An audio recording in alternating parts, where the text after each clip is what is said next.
रत्नागिरी सिंधुदुर्गात नारायण राणेंना उमेदवारी जाहीर झाल्यानंतर उदय सामंत यांनी माध्यमांसमोर नाराजी बोलून दाखवली।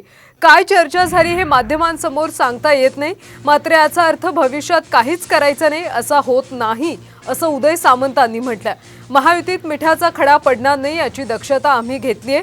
आता प्रचारात मिठाचा खडा पडणार नाही याची दक्षता स्थानिक नेत्यांनी घ्यावी असा सल्लाही त्यांनी दिला।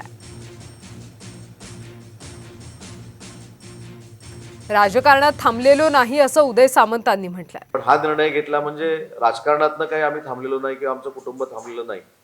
भविष्यामध्ये मी ज्याचा उल्लेख केला की काही काळ आम्ही नक्की थांबण्याचा निर्णय घेतलाय, काही काळ राणे साहेबांना देखील समर्थन करण्याचा निर्णय घेतलेला आहे। परंतु ज्या काही चर्चा झालेल्या आहेत त्या सगळ्याच मीडिया समोर व्हाव्यात अशी माझं काही मत नाही। मला फक्त एकच विनंती करायची आहे की महायुतीमध्ये काही लोक म्हणतात की मिठाचा खडा पडणार नाही याची दक्षता ही आम्ही घेतलेली आहे। आता प्रचारात मिठाचा खडा पडणार नाही याची जबाबदारी तिथल्या सगळ्या नेते मंडळींनी घेतली।